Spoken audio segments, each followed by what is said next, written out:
तो ईरान की ताकत माने जाने वाली उसकी गुप्त बंकर सिटी अब जंग का सबसे बड़ा निशाना बन गई है।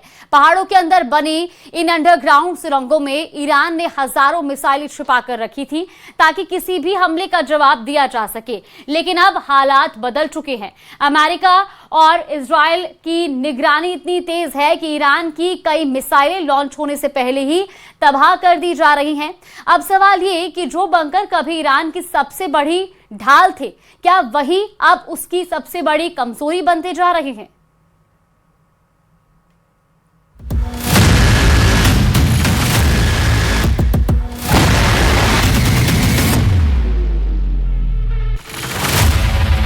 अमेरिका इजराइल के निशाने पर ईरान का बंकर सिटी।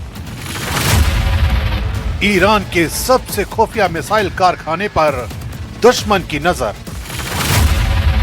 लॉन्च से पहले टारगेट थे, अब कौन सी चाल चलेंगे ईरान के शेर?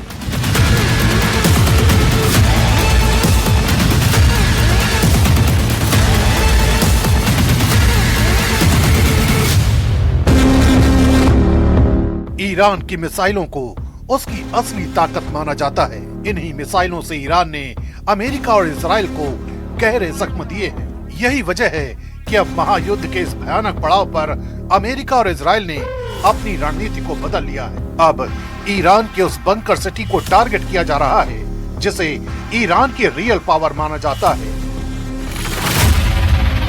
ईरान की बंकर सिटी दरअसल पहाड़ों के अंदर बने विशाल सुरंग नेटवर्क हैं, जिन्हें ईरान ने पिछले 2 दशकों में तैयार किया है।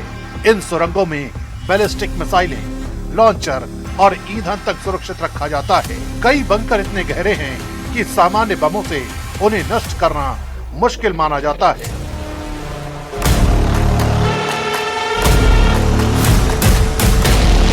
ईरान की रेवोल्यूशनरी गार्ड ने इन अंडरग्राउंड ठिकानों के वीडियो भी जारी किए हैं, जिनमें ट्रकों पर लगी मिसाइलें लंबी सुरंगों के अंदर कतार में दिखाई देती हैं। रणनीति साफ है, अगर दुश्मन हवाई हमला करे तो मिसाइलें सुरक्षित रहें और अचानक बाहर निकलकर जवाबी हमला किया जाए। लेकिन अब यही सुरंगें लगातार निगरानी में हैं।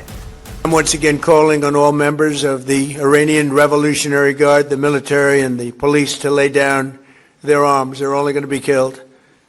And now is the time to stand up for the Iranian people and help take back your country. You're going to have a chance after all these years to take back your country. Accept immunity. We'll give you immunity.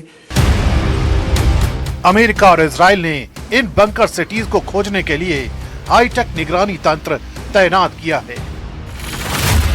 Satellite, drone और निगरानी विमान लगातार उन इलाकों पर नजर रखते हैं जहां से मिसाइल लॉन्च हो सकती है। जैसे ही किसी सुरंग का दरवाजा खुलता है या लॉन्चर बाहर आता है, तुरंत टारगेट बना लिया जाता है। माना जाता है कि यह रणनीति लॉन्च डिटेक्शन स्ट्राइक मॉडल पर काम कर रही है, यानी मिसाइल की उड़ान भरने का इंतजार नहीं किया जाता, बल्कि लॉन्च की तैयारी के दौरान ही हमला कर दिया जाता है। इससे वहां से कई मिसाइल हवा में जाने से पहले ही तबाह हो जाते हैं। रिपोर्ट के मुताबिक युद्ध के शुरुआती दिनों में ईरान ने बड़ी संख्या में मिसाइलें दागी, लेकिन कुछ ही समय बाद हमलों की रफ्तार अचानक कम हो गई। इसका बड़ा कारण यही बताया गया कि कई लॉन्चर और बंकर के प्रवेश द्वार निशाने पर आ गए। कुछ जगहों पर बंकर बस्टर हथियारों से सुरंग के मुहाने को ही नुकसान पहुंचाया गया, जिससे अंदर मौजूद मिसाइलें बाहर नहीं निकल पाई। यानी हथियार मौजूद होने के बावजूद उनका इस्तेमाल मुश्किल हो गया। सैन्य विशेषज्ञों का मानना है कि मिसाइलों की संख्या से ज्यादा महत्वपूर्ण लॉन्च प्लेटफॉर्म होते हैं और वही लगातार निशाने पर हैं। ईरान ने अपनी मिसाइल सिटीज को इसलिए बनाया था ताकि दुश्मन के लिए उन्हें ढूंढना लगभग असंभव हो। ये सुरंगें अक्सर पहाड़ी इलाकों में कई किलोमीटर लंबी होती हैं और इनमें कई निकास द्वार होते हैं। लेकिन आधुनिक निगरानी तकनीक ने इस रणनीति को चुनौती दी है। ईरान के पास अब भी बड़ी संख्या में बैलिस्टिक मिसाइलें मौजूद होने का दावा किया जा रहा है, लेकिन असली चुनौती उन्हें सुरक्षित तरीके से लॉन्च करना है। जब हर संभावित लॉन्च साइट पर निगरानी हो और सुरंगों के मुहाने तक निशाने पर हो, तो रणनीति बदलनी पड़ती है। यही वजह है कि बंकर सिटी की कहानी अब सिर्फ ताकत की नहीं बल्कि चुनौती की भी बन गई है। जो अंडरग्राउंड ठिकाने कभी ईरान की सबसे सुरक्षित ढाल माने जाते थे, अब वही अमेरिका और इजराइल के लिए प्राइम टारगेट बन चुके हैं और यही इस जंग का सबसे बड़ा मोड़ साबित हो सकता है।